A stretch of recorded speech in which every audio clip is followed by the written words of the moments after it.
Hello, my name is Carol May Whittick, your creativity and spiritual life coach and your host of Her Conversations, Tools for the Awakening. Her is an acronym for Higher Energetic Resonance. This is the optimal state to embody in order to attract our highest desires. What is the awakening? This is the moment in time when humanity rises up out of the darkness. Who is awakening?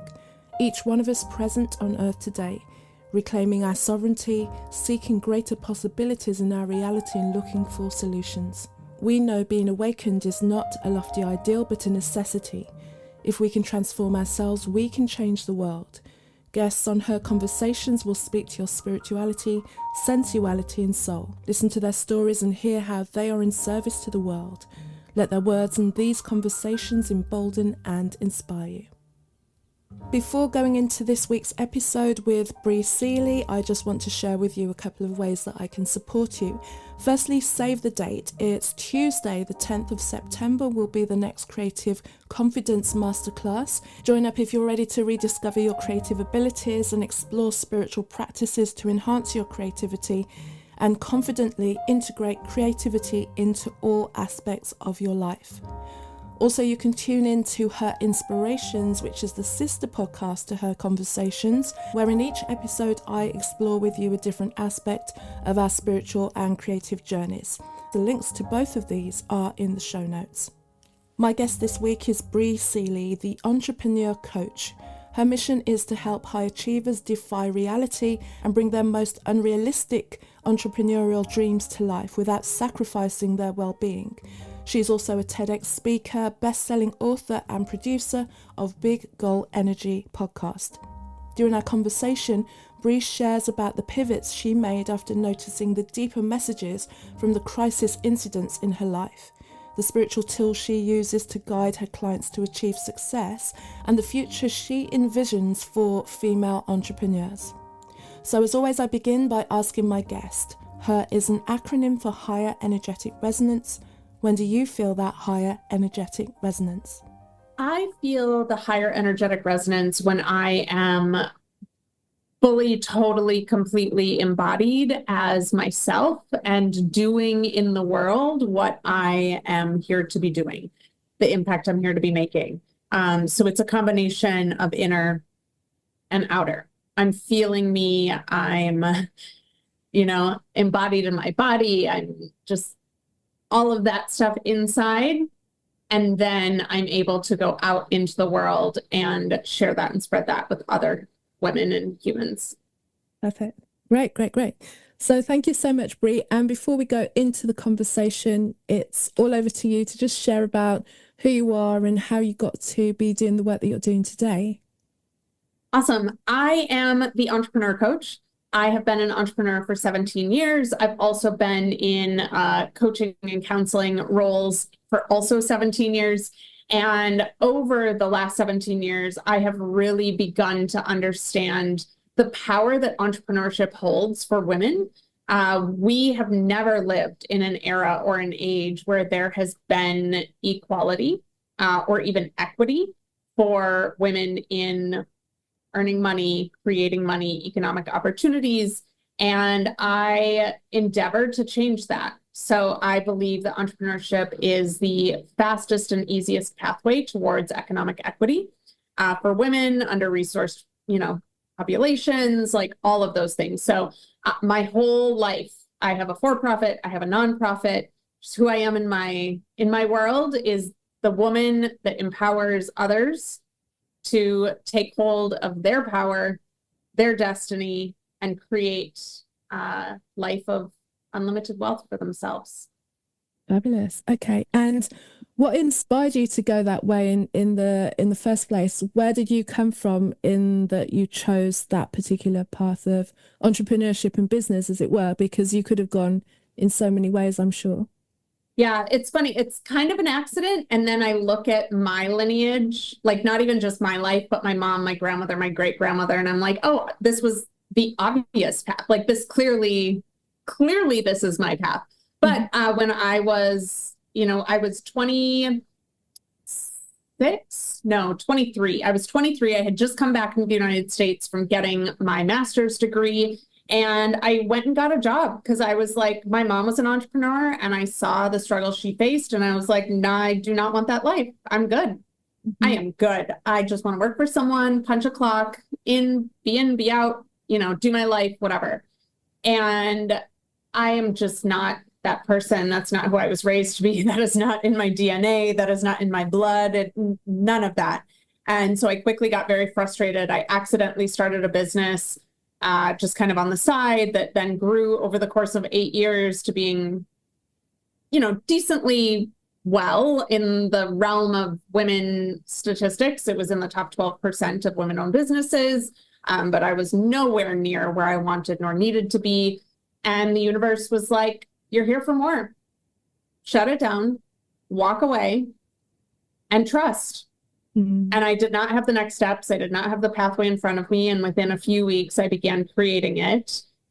Spent 9 months truly dismantling the identity that I had built for myself, who I thought I was in the world, what I thought I was here for, embracing a new energetic resonance and proceeding forward into my life, now knowing kind of what I'm truly here for. Great. So tell me about that trust. What was it that was driving you or drawing you, do you think? Because not everyone has that. The many people, and I would guess that it's a high percentage, sit in that, oh, well, this is it. And I'll just kind of ride it out until I pop out at 50 or 60 and maybe I'll have some fun. What was it that kind of made you go, I'm not waiting that long, I'm going to do it now, even though you, like you said, you didn't have any of the next steps? What I found in my journey is that there's always whispers. And in that moment, the universe had been whispering to me for a very long time. I think people kind of misunderstand how those come. So my whispers came in the form of panic attacks. My whispers came in the form of depression. My whispers came in the form of feeling completely, totally, absolutely hopeless and helpless. And despite all of those things, there was still a whisper that more was available to me. I don't know where it came from. I don't know. It was just something inside of me that knew that more was available to me. Now, as I have also learned, if we do not listen to the whispers, the universe starts shouting. And a lot of two of my shouts have come in the form of car accidents, which is not ideal. 2020 hindsight, do I wish that I had listened to the whispers? Yes, absolutely do. Luckily, very safe car accidents. No one was ever harmed or hurt. But they were moments where the universe was like, pay attention. You need to see what's going on. And so the second car accident happened on I think it was a Wednesday or a Thursday. I had just invested in a very large coaching contract, a $25,000 coach. And that invested on Wednesday, totaled my car on Thursday, decided to sell my car for parts, had to go through the whole emotional, that was a lot that I won't get into, went to a meditation at a girlfriend's house on Saturday, and it was there that I heard the words, fashion isn't it, shut it down, walk away. And it was coupled with, I joke, like if you've ever seen any of the Avengers movies and like Thor's hammer, when Thor's hammer comes down, it sends this like seismic ripple out. That's what I felt in my body.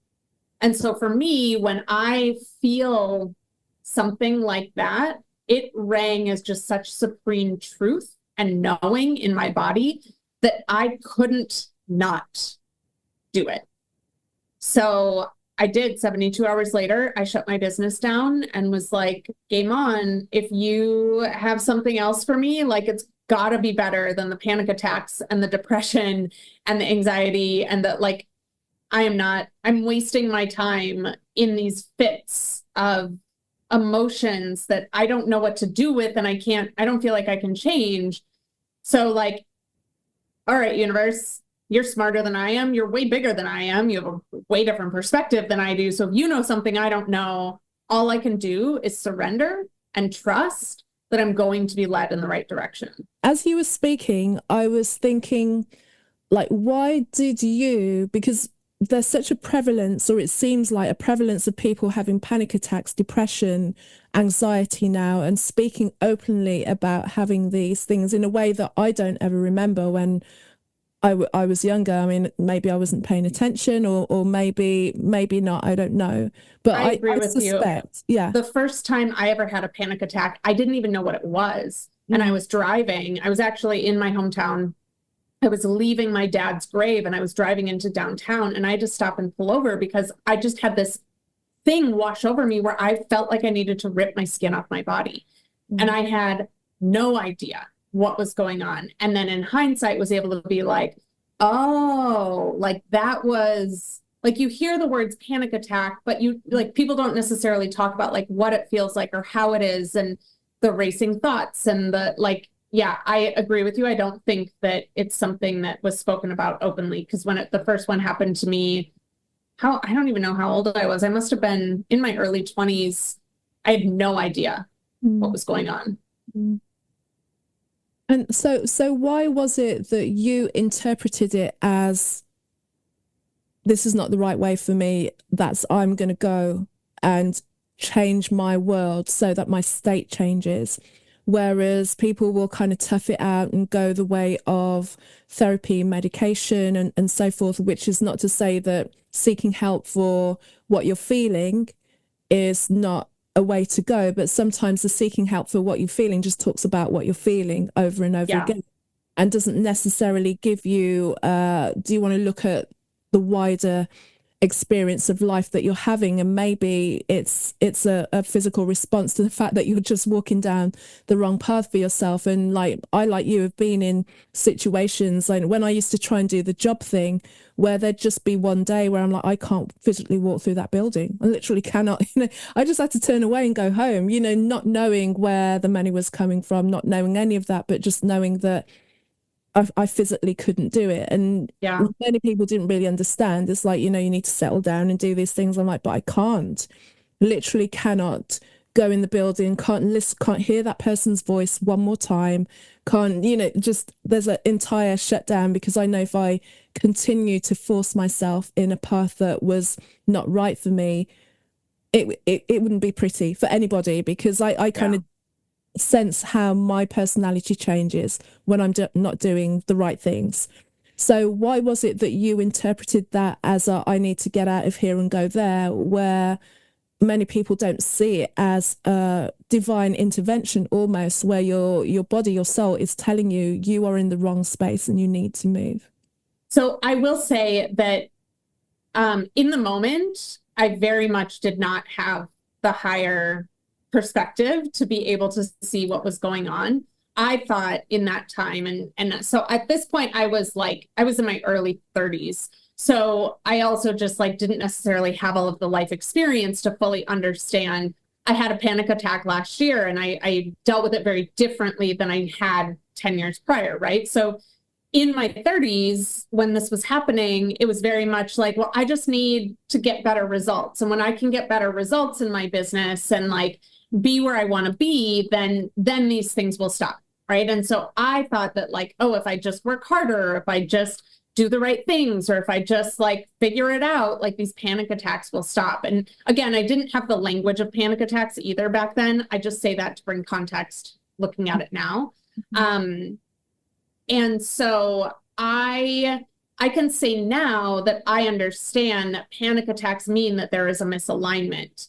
Part of the reason that I think I had to have the car accident and the shout and the Thor's hammer and all of those things was because I wasn't aware enough at that moment in my journey to be able to say, oh, if I'm experiencing panic attacks for 9 months, a year and a half, that therefore means something is wrong. Right. And so I did not have that perspective at that time. Now, like I said, I had a panic attack last year, and I was like, oh, this means that something is not aligned, something isn't working. So what do I need? Who do I need to be? What do I need to do? How do I need to show up? How do I need to shift what's going on in order to get back into alignment? And so I had to make some really hard decisions last year. I was hosting a huge event last year. It was supposed to be in May. I had to make the decision to move it to September. I got rid of all of my revenue streams last year and like literally cleared the slate. So now I'm able to look at it and say, it just means that something is out of alignment. Now, in regards to like your therapy and medication question, I've always been the person where I think that sometimes, and of course, this isn't true for everyone, and everyone needs to, this is not medical advice by any means. For me, medication oftentimes can be just putting a Band-Aid on a problem. And I'm just the kind of person where I'm like, but if the wound is infected or like, like there's something in there, like I would just rather get to the root of the problem and then give it what it needs to heal rather than continually slapping a Band-Aid on a wound that is like not healing, not being solved, so I see medication as kind of like a temporary fix, which some people need in order to do the deeper healing work. I did not. Apparently, I just needed a car accident and a meditation for the universe to just give me the good old slap upside the head and figure it out. Whatever it takes, but at least you took notice, So I want to really talk about what you do and how you help women and why. I mean, it's always been a good moment, but why now more than ever? It's a really good moment. It's a great moment, and it's a powerful moment to have more women entrepreneurs because of the freedom that it allows you in so many different ways. One, the freedom to create where you see there is room for your service in the world, but also the freedom to express yourself, you know what I mean? And also kind of pivot, like you say, pivot and move when you just feel that something's not right and you're going, this doesn't work at this time of year, I'm going to put it later in the year. Whereas if you worked in a big organization, that would be like multitudes of meetings and emails and processes, and it probably wouldn't happen. And, so tell me about why you feel now is the time and what you're noticing about the clients that are coming to you. Yeah. So, I mean, on a broader scale, like worldwide scale, I think now is the time, because as we've all seen, there has been so much progress made in our world around equity and around equality and around like really truly creating like more of an even playing field. And I think that because I feel like we're reaching the tipping point of like it just snapping into place, that it's always in those final moments, right? Where like it's always in those final moments where things get the loudest. And I firmly believe that where we are as a world right now, like things are getting really loud against this progress because we're so close. And so I believe that the more of us that can be getting out there and having the conversations, I mean, in America right now, we just found out that Kamala Harris is probably going to be the presidential nominee, which is very exciting for a country that has historically been racist, misogynistic, xenophobic, like all these things, right? So I firmly believe that now is the moment, because now is the opportunity, and we can't wait any longer. We've all been waiting all of our lives. Hundreds and hundreds and hundreds of years of repression, and the time is done. Like I wore my "The Future is Female" shirt today for a reason. Like I just believe it. So why should women be making more money right now? Well, we need to be making more money because when we have money, we get into different rooms where decisions are being made. We need to make more money because it gives us the opportunity to really stand for our rights and the rights of the other humans around us.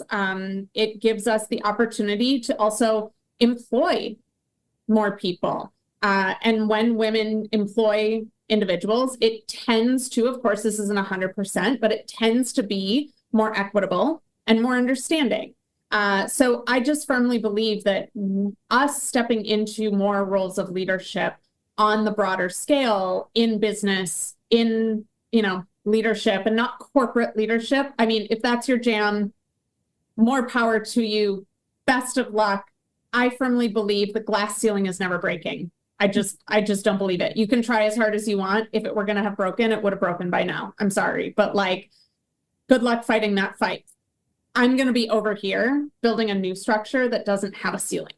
And I'm going to be inviting all of my women to do the same. because I believe that that is the future of our world. Mm-hmm. Yeah, I hear you. And interestingly as well, especially when you talk about the corporate structure, and I'm only talking from an external viewer because I never, entered into that. It just didn't look like my area at all. There's nothing that I could do that I could contribute to that. I was too pie in the sky about all things, so it was never really going to work. But when I do encounter women who are into like they've built themselves up within the corporate structure, it feels like, and this is just me making an observation, but I've had many women on this show who have come from years of being relatively successful, as successful as they could go within a corporate structure, then have walked away from it and then started more heartfelt businesses time and time again, and have really thrived as a result of it as well. And there just seems to be almost like a requirement to shed not just your femininity, but your soul, to be part of that, to kind of go. And I think the longer that I've noticed that women stay within that, they just probably don't even realize, like after a while, when you're playing a certain game, you don't even realize that you've shed part of yourself to play the game. Yeah. And what I always say too is like, even though you're working like to change the structure, you're still having to operate within the structure, right? So like there are just naturally constraints within that structure that are working as designed. They were designed that way. And like, so to try and fight the design of a structure, it just like, it's just easier. Like, let's just build a new building. If you had a 50-story skyscraper that had a bad foundation, would you pay all of the money to fix that foundation and shore up the building and all of those things? Or would you just build a new building? It's probably cheaper and easier and quicker to just build a new building. Like, I don't know about you. I'm not here to like fix broken stuff. I want to break it and then like build something new. That's just, I mean, that's also just my vibe in general. But yeah, when you're still having to operate within the structure, even if you are trying to quote unquote change the structure. And to be quite honest, the things that I've seen in the last 2 weeks, I mean, how many companies have openly and blatantly come out and said they're eliminating their DEI initiatives? Like, well, like, do not have words. Why would you ever do that? Well, because that's how the structure was built and they don't need to anymore because they think they can get away with it. Like, absolutely not. I secretly was a little like, I secretly was a little happy when the Microsoft stuff went down this week, because it was literally the day after Microsoft announced that they were getting rid of their DEI initiatives. And all I could think was, I hope a woman did that. Like, I really, truly hope, like, I don't understand the gall of these companies to think that they can keep stepping on people along the way and like not honoring the people that have gotten them to where they are. And I don't know. I just personally, I choose not to operate in systems and structures like that. I've got like a take on the whole DEI thing, because I think it was kind of set up as a directive that was like set to fail anyway, because then you're going to usher in people based on the box that they're ticked. And while it looks good on paper, and as a Black woman, I should be like celebrating that stuff, right? I can see how it can not really look to the deeper core of people's abilities. And then it will eventually kind of foster a level of resentment because people come in over and above because of whatever box they're ticking. So, especially when I go into like the deepness and the spirituality part of it, it's like, well, we're not that anyway. And maybe the pulling away of the whole DEI directives and everything have been kind of snatched away. And it's like, why are you doing that? Because it looks like it's wrong. Like you're saying again, if we just start building without having to have all of these things, we just start looking at people like, what can you offer?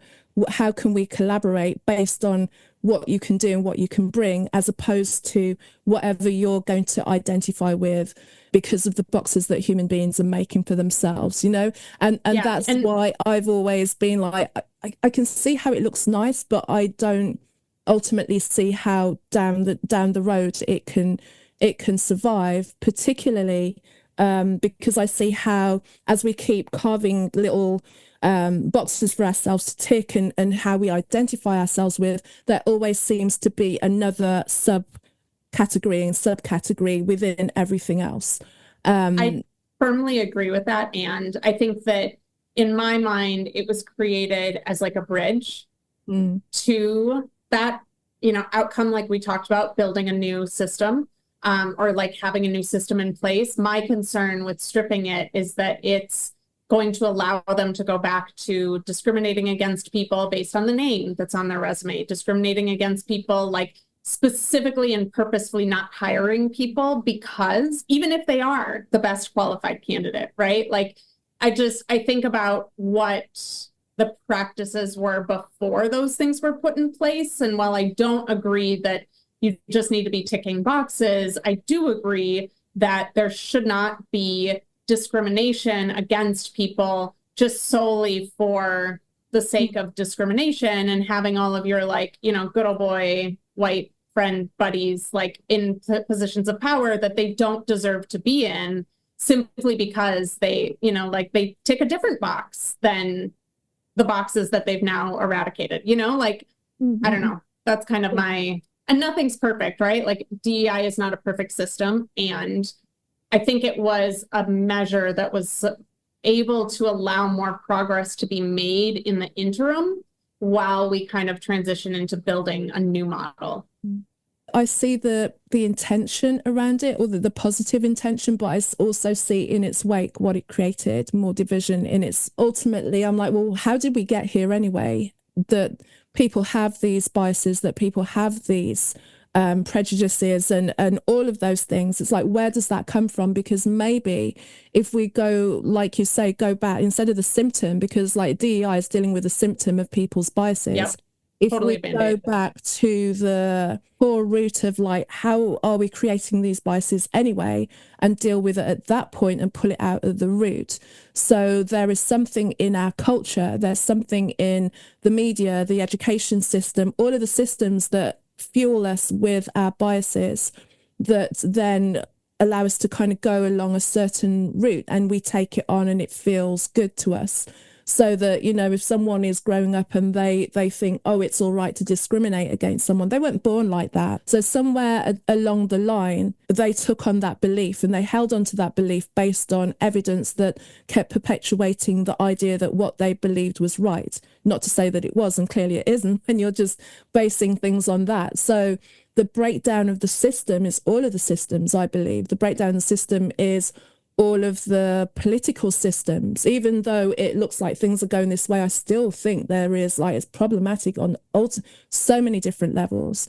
And to come out of that and to think, okay, if we're going to create new systems, what can we do when it comes to how we decide that we need to be governed, if we think that we need to be governed? Because that's the real awakening of humanity as a whole. Is like, are we going to keep ticking boxes and deciding that this person's running it and this person's running it, which, I have opinions about that anyway, but then going back, you know what I mean? It's like, we're just watching it's like a movie now. It's like, it's this guy, it's that guy. No, it's this person now, or it's this, I live in the UK and maybe it's not as globally broadcast as the US platform, but here in itself, that when you start to look at the people who are put ahead of us that are meant to represent us, if you look further than what you're told about their story, you would want to have nothing to do with them. When I'm not just going to look at what I'm told to believe about a person here, like we just had a change over here as well. So there's a lot of information that's available to find out where people come from, but that's not really the point of what I'm saying. The point of what I'm saying is all of these, it's going back then to the soul of us as humans, and going like, if people have held on to these beliefs to the point that now when they get into positions of power, they are deciding that these people are right, these people can be here, and like, where did that start?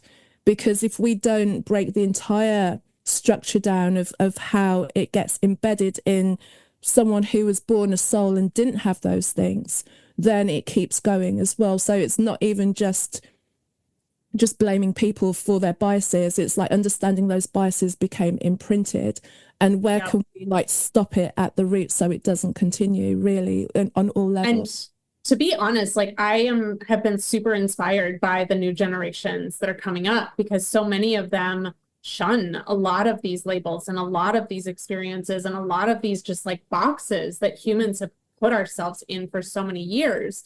I just saw a post today that was like, it asked, is the anti-hustle culture contributing to the fact that like no one wants to work anymore?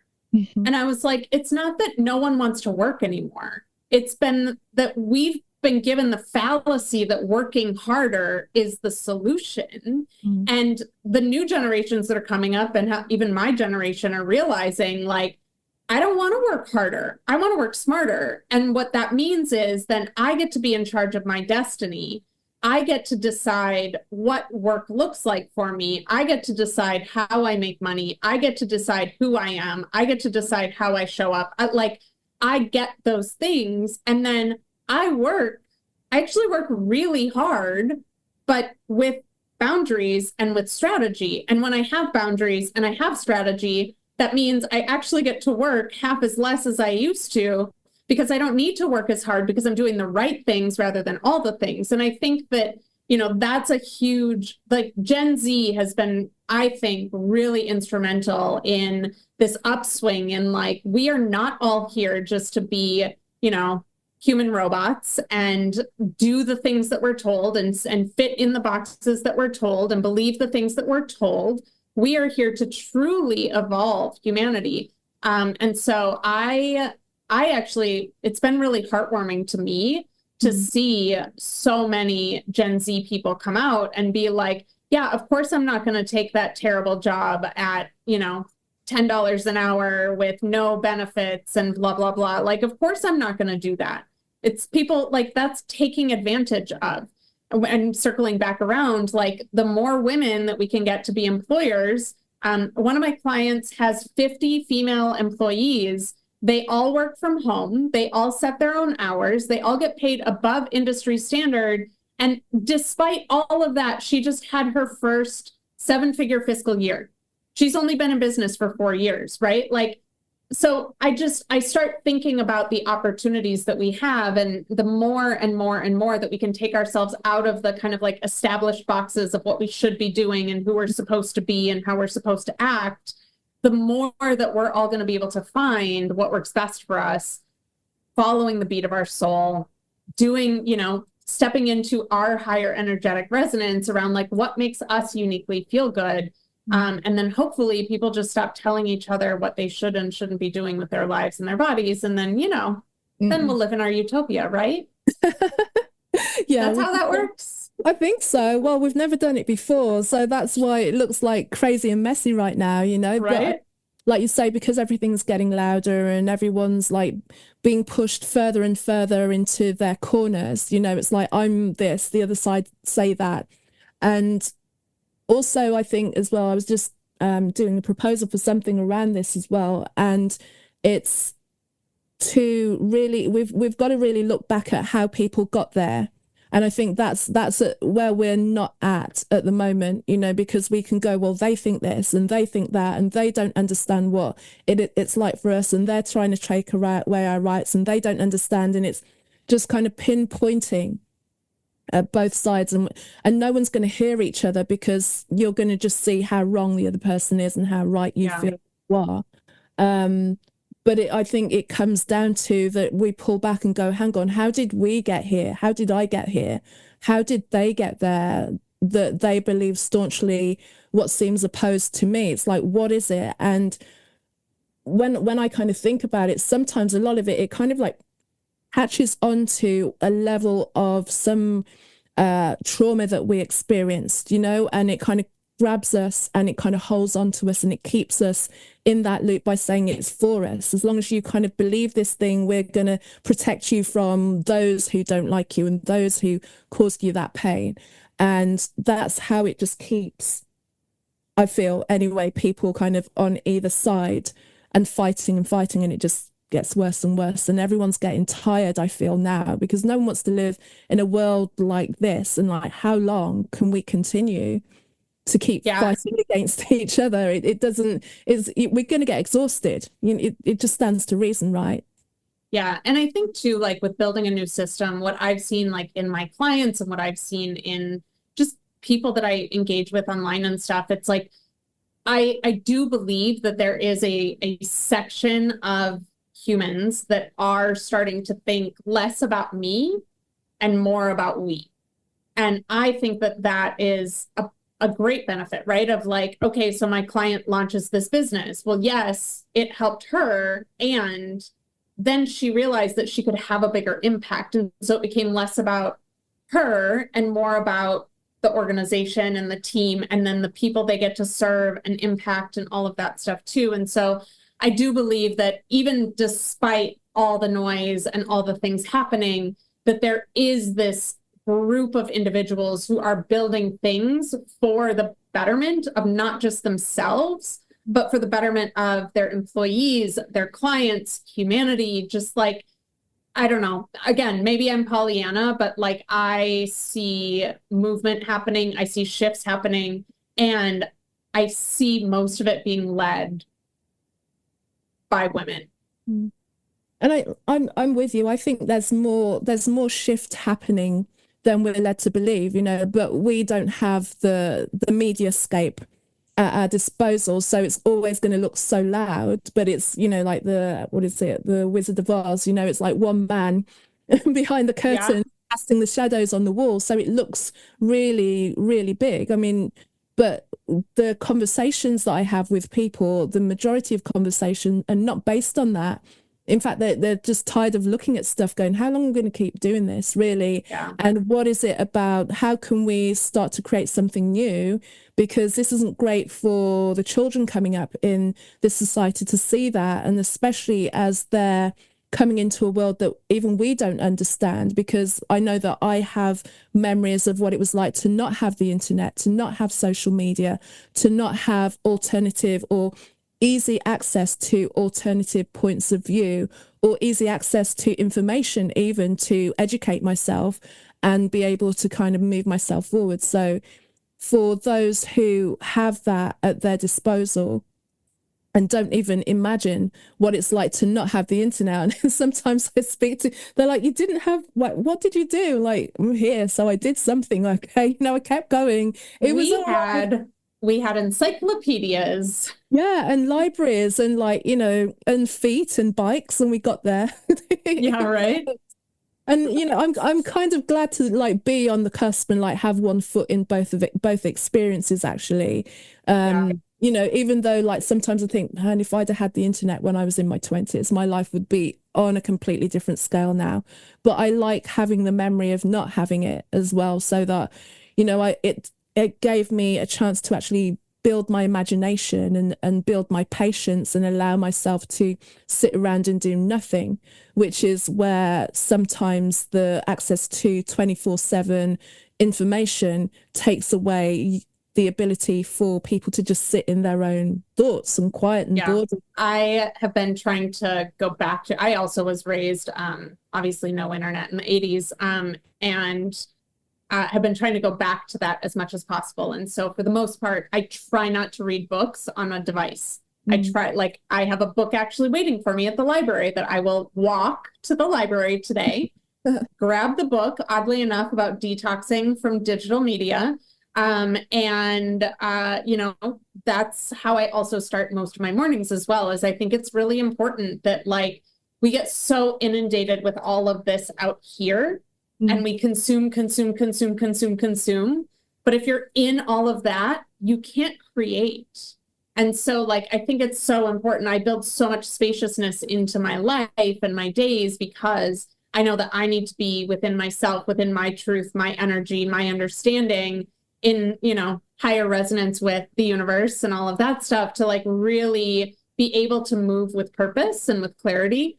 And then if I have extra time, and my timers haven't gone off for all my socials saying, you can't go on this right now, then, I'll dive into some things. But I think it is important for all of us to also be, just like you said earlier, tapping in with our souls. Like, what do I need? Oh, I'm feeling a little anxious today. Like, what's going on with that? Oh, I'm feeling anxious because, I'm feeling a lot of unrest and uncertainty around what's going on outside of me. Okay, well, what's within my control to do, right? And then like all of that kind of self-parenting and like getting ourselves back into ourselves truly allows us to be better humans out in the world.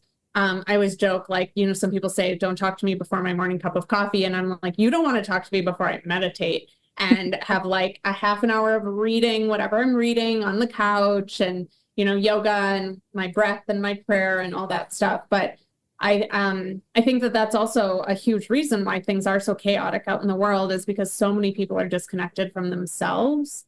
And they're just basically puppeting these things that they've been told or taught without actually tuning in with their souls and like doing the deeper work as well. So a lot of my work with female entrepreneurs is not just the business strategy, but also kind of like I talked about earlier, like, what is your identity? What do you believe about what's possible for you? What's available to you? What are your daily habits? How are you showing up for yourself? How are you filling your cup? Because if you aren't well as an entrepreneur and as the leader of your business can't be well. And your relationships can't be well. And your kids can't be well. And like anything that's outside of you cannot be well if you are not first well. So much of the work I do is that like intersection between kind of like that inner soul work, and then we talk about the outer strategy. Because if you don't have the inner work on lock, no amount of outer strategy is actually going to get you where you want to go. Mm-hmm. Yeah, 100% believe that and live that as well. I know that's why I always talk about the creativity and spirituality, and that just how connect, they're one and the same. And the deeper that you go, like you say, the deeper that you're able to go into yourself as well, the more that you're able to express on a truly authentic level, the deeper that you're able to go into yourself as well, the more impervious you become to the criticism that you're going to face, because that's what happened when that it's going to happen. And it's whether you have a root and a connection with your soul, your intuition, to know, and then to recognize where these voices are coming from and the motives behind those voices. And I wanted to throw it over to you because you talked about the hermit crab analogy before, and I think that kind of really is something that many people experience. But if you can just speak on that and speak about how you guide your clients through that when they invariably experience that. Yeah, one of the things that I've seen a lot, both in my journey and then also in all the other women I work with as well, is that it's really common to be in a crab pot, which is, if anyone, I used to live in Washington State, and my ex used to like pull the crab pots from the bay as he was like coming home, and we'd boil up a thing of water and eat them, and they were delicious. But when you boil a pot of water, the crabs at the bottom, the crabs at the top will naturally try to get out, right? Because they don't want to be boiled alive. The crabs at the bottom will literally pull them back down in with them. Now, I don't think it's for nefarious reasons. I think that the crabs at the bottom are also literally trying to get out, right? But they end up pulling them down with them. And then, of course, inevitably, they all meet their demise, and then we have a lovely dinner. But what we don't want to do as individuals is we want to make sure that we are not in the crab pot with people around us also pulling us down. And it is something I see over and over and over again. I see it in romantic relationships. I see it with entrepreneurs who have the wrong crew around them, who say they want them to win, but they don't actually want them to win, because then it's competition, right? I see it. I mean, I just see it across the board in so many different situations. So what I realized was that the communities I create aren't actually not like that at all. The communities I create, I draw in women who want to like help lift each other up, right? Like they want to help every single person win, because I know if you're winning, that means I'm also winning, and we're all winning. And so I create communities like that. And as I was kind of looking for an analogy to go with that, I learned about the hermit crab, which I had never learned about before. And my dad had them when I was little, but they lived alone in like our tank And they would, when they had to change out a shell, he just put a new one in and they just changed out their shell and it was a thing, right? Mm-hmm. Well, hermit crabs that live in nature have two problems when they go to get into bigger shells, right? When they go to expand their capacity, when they go to expand their containers, two things happen. One, they get out of that shell. Well, in the process of finding another shell, they may bake to death because the sun is hot. And if they don't have the proper shade, right? Like they just bake. They're very small, little sensitive creatures. The other thing that could happen is a predator could come and like eat them. I mean, crabs are delicious. Let's be honest, right? Like good for the seagulls.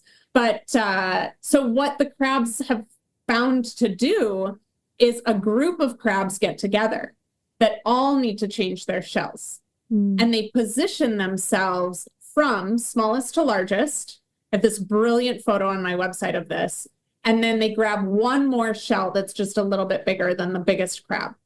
And then the biggest crab gets in that empty shell. And then all down the line, kind of like dominoes, they get into the bigger shell. And the reason they do this is because then they're all helping each other into the bigger shells. They're protected from having to like be out naked in the wilderness, at risk of sun and or predators. And they really support each other. They help each other into their bigger shells. And so when I was developing up my new revenue stream in December for my women's mastermind, like this was the image that came to me, is that like the 10 of us in this container are literally helping each other into our bigger shells. And it's really beautiful. My first cohort has graduated, and this week I'm doing all the testimonials. And one of the questions I ask is, what surprised you most about the experience? And almost every single one of them has said the community that came with it. They were like, we knew we were investing in ourselves. We knew we were investing in our businesses to work with you, like all these things, but we had no idea the power of all of us coming together, holding each other's hands and helping each other into our bigger shells as we claimed more for ourselves in our lives. I've actually cried through a few of the testimonials because it is just so beautiful to like see that the intentionality that I put behind this container 100% worked. And now the second crew is in their cohort, all, working on the same thing. And I'll open another cohort at the end of the year to again do the same thing. And it truly is just a beautiful experience, especially knowing what the alternative has been and continues to be for those of us that are solopreneurs, especially feeling like we're going it alone in our businesses all the time. And what do you think that's a reflection of? I mean, I have my ideas, but when you find yourself in a space, like say you're a solopreneur or you're starting a business, and yet the people around you are not supportive, you'd think that people around you would be happy for you, finding something, having a big idea and going for it. I know from experience that's not true, but I just want you to, add to that and say what you've seen and what are some of the other reasons why, when you're setting out, and also for anyone who's listening, who's at the beginning of their journey or considering, and just a heads up, know that this is probably going to happen. And well, I will say, like, this is not just something that happens at the beginning of your journey either. I just had a friend break up in March with, I think that a lot of it is people's own insecurities and fears around what they believe is possible for them. And I don't think the crab's like trying to pull the other one down. I think they're trying to rise up. I think that it's not malicious, but that they just have such an understanding from their purview of what's possible and what's available to them, that people who think outside of that and are like, oh, cool, you want to go to like India? I want to go to the moon. And they're like, you can't do that. Like, really? I can't? Why not? Why can't I go to the moon? It's like, and again, it's not because they don't want you to go to the moon. It's because they don't understand their ability to go to the moon. And so I've seen this a lot. I tell this story often. My family is like so supportive, and I'm really grateful that I have been able to recognize this, because if I felt like they were doing it as a detriment to me to try to cut me down or like make me feel bad, like things would not have gone as well. I would not have a great relationship with them. What I've learned is, like, for example, my stepdad grew up, he has like 15 brothers and sisters in a super small town in the country, raised Catholic, just like, a very small existence, right? And so to no fault of his own, just like that's the circumstances that he was born into. And so he has had jobs his whole life and, believed that having a paycheck and working really hard and all those things. And it was great. It worked for him. They're in a very good spot. But as I was building my business, I would have moments where it was like, oh shit, I can't make rent this month, or like, oh shit, like this thing happened, or, what if my vision doesn't happen for me, or what, just like normal entrepreneurial fears. And he would come to me and he would say, you could go get a really good job for like $70,000 a year. And I would always say to him, like, my business is capable of making $70,000 a month, right? But it was like speaking Latin to someone who spoke gibberish. And it just like, he just didn't understand. It's not the language he speaks. It's not the perspective that he has about what life looks like. And we have had very different life experiences. Like, I run an online business, so I can serve people anywhere in the world. He ran a hands-on, served the community that he lived in kind of existence, working for someone else. So I always like to say too, like, putting it into perspective, it's not necessarily that the person wants ill for you. It's that they literally just cannot conceptualize the goals that you have, because they don't believe that those goals are possible for them. So therefore, how could they be possible for you? Interestingly, when you say about I want to go to India, like, you should have heard one of the conversations that I got told when I went to India. It's like, why do you want to go there? It's like, black women don't go to India. Well, here's the ticket, So even doing something as just traveling around the world, I met a lot of resistance from traveling into places that I wasn't supposed to go to.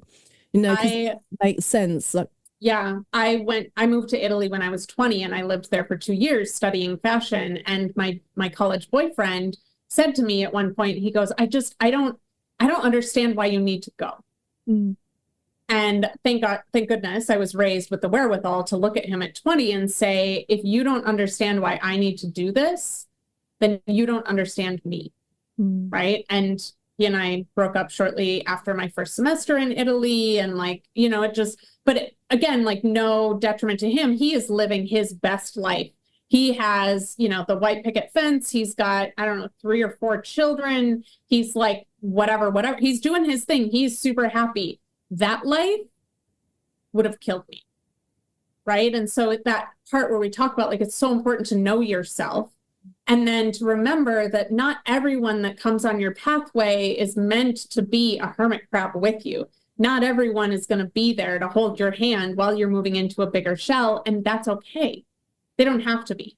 They can still stay in your life. Like, if I ran into this, friend that we're no longer friends, or my ex-boyfriend, or anyone, I wish them well. It's like nothing personal. And, I'm like really purposeful now about who do I have on my side. And I was single for 12 years, and the person that I found is like the perfect person for me, because he's the person that believes in my bigger container. He helps me do whatever needs to be done to get there. He encourages me. He holds me when I'm having a panic attack and lets me know that, like, there is a solution and it's going to be okay. Like, so I think that it's just really important to recognize that, again, no ill will towards these people. It's just, oh, well, cool. You don't want to go to India. That's so good for you. I'm happy that works for you. Yeah. And I'm going. Yeah, I went. It was days before, actually. Where are you going? It's like, well, I bought the ticket, so that's one reason. Mm-hmm. But it was, again, and talking about traveling the world, it's like, but the world's just such a big place, Carol. I'm like, exactly. That's all the reason, and it's interesting how one person can say a statement and it's opportunity for one person. It's just like dread for others. And it's just interesting, especially when you come from very similar spaces. It's like, what happened along the way that kind of colored the way that you're going to show up in the world and what you're going to do and all of that, you know, all these interesting why questions that I'm always asking about, like, but we started pretty much at the same spot, but something happened. I've actually asked my mom this because she has 3 siblings, and my mom's very like loving and accepting and open and encouraging and all these things. And her siblings, for the most part, are pretty limited and pretty like very much on like the opposite end of the spectrum. And I've said to my mom a few times, I'm like, what happened to you? That like you opened your mind to there being this entirely other world out there filled with people that all look different and all speak differently and all have different experiences, and that like you embraced that, and these other people that you literally grew up alongside totally shunned and shut out, and like all the rhetoric and all the things and the stuff that like we're getting married in October, and 2 of the 3 siblings were not invited, nor were they considered to be invited, right? And so I have that same question where I'm like, what happened in your upbringing that was so different to like see the world in a different way rather than like staying in that box? And it is such a fascinating experiment for members of like a similar growing up to like so vastly differentiate in their lives. Yeah, it will remain one of the mysteries that I can never understand. Because I have a sibling, and that we see the world like, you know, we could be standing like back to back and looking at a completely different thing. Well, it's interesting. There's a really beautiful book that I love. It's called The Journey of Souls by Michael Newton. And if anyone hasn't read it, I definitely recommend it. But he talks about when we're in soul form, kind of like what happens in soul form, and kind of how our souls decide, you know, what are obviously not our full life path, but like the lessons that we want to learn in this lifetime are, and the situations we want to be put in to learn those lessons, and who we want in our life and things like that. And it's really fascinating because I think about that often, is like, well, maybe you're just here on the earth for like 2 completely different things. Like maybe you chose to learn these things over here, and she chose to learn these things over here, and who knows, right? But that book is really fascinating. It gave me a really interesting perspective of, and also kind of like helped remove some of the right and wrong that we kind of like judge people as like, oh, well, if you're living your life that way, it's wrong. It's like, well, no, it's what you've chosen. Like, and I've not chosen that. And so like, it doesn't make me superior or you, like, it doesn't, none of those things. It's just we've chosen differently. I think it's where the people come in and they're like, well, you should act like I act. And it's like, no. Y'all, we all get our own like free will. Yeah. Like once we start imposing our free will on each other, I feel like that's when we're like, okay, line has been crossed. But like, yeah. I wonder where all the shoulds come from, because then, you know, if we went around and like went, you should, and everyone went, yeah, okay then. And then we all started doing the same thing. It's like, ultimately that would be very dull. So like, how did we get here? I don't know, because like everyone doing the same should actually would be very, very boring, really, ultimately at the end of the day. Yeah, I've given myself another question for another long walk in the you know, I love it. they're like, okay, I'm gonna have to like walk this one out and try and figure it out for a few hours as well. But email me when you get the answer, send it on over. Well, like it's just, yeah, where does it come from, this idea of should? Because we've never ever been the same. And even on doing this podcast and speaking, you know, I talk about spirituality, and even within spirituality, there are so many different aspects of spirituality, and what people's experience of spirituality is, and what they consider to be spiritual and not spiritual, and all the things in between. You know, there are people that have like very much into the trinkets. There are people that just don't need that. There are people that go ultra woo-woo. There are people that are very grounded, but they all come in and respond to spirituality as part of their life. So it's just, you know, can we get to the point, I think just talking about how we kind of began at the beginning, of allowing everyone to have their experience of what their experience might be, and being more open to the fact that we arrive at our conclusion of what life should be because of the things that we go through, but then we're all evolving anyway, whether we evolve deeper into our beliefs or we kind of pivot and become something else. It's the allowance of that. And yeah, where did the shoulds come from? That's what I want to know. Seriously, email me when you get the answer to that. Just email me. I would love to love to hear. We'll see when I get there. Anyway, I don't know. That it just seems like I'm like, oh gosh, just when I thought I'd given myself nothing to think about for a little while, here comes something else to ponder. Sorry. It's all right, but I like these questions. Anyway, where did the shoulds come from? Anyway, before we go, I just want to find out more about, like, what have you got coming up and how can people reach out to you and if they want to work with you? Yeah, I'm really excited because I actually have a new podcast coming out. I don't know when this is going live, but my podcast will be live in August. It's called Big Goal Energy, and it is for super ambitious female entrepreneurs that want to go to the moon. Just kidding, not literally, but I mean figuratively. But if you want to go literally, you can do that too. And it's a combination of roundtable conversations with just like quick little like 10-minute episodes of me answering one question from an audience member.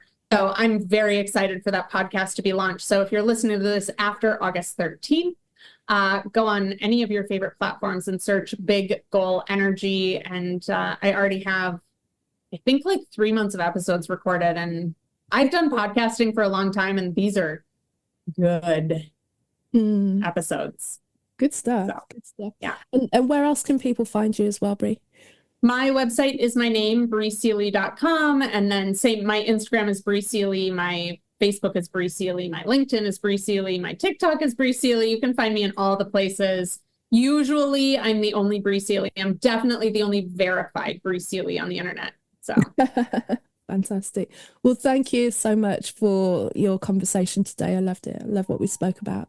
Thank you. This was so insightful and things that I don't normally talk about, but it felt like really good and aligned and right. So I hope that all the listeners got value out of it too. Perfect. Thank you, Bri, for sharing with me, and thank you for listening.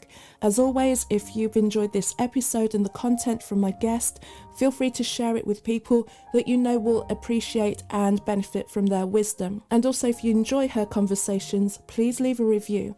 Let others know what benefits you're getting from listening to her conversations. If you want to find out more about me, you can come to my website. That's carolmaywhittick.com, CarolMaywhittick.com. Find me on Instagram, Kazmick, CAZMICK, and on LinkedIn and Facebook, Carol May Whittick. So until the next episode, please enjoy your week. Take care. Bye-bye.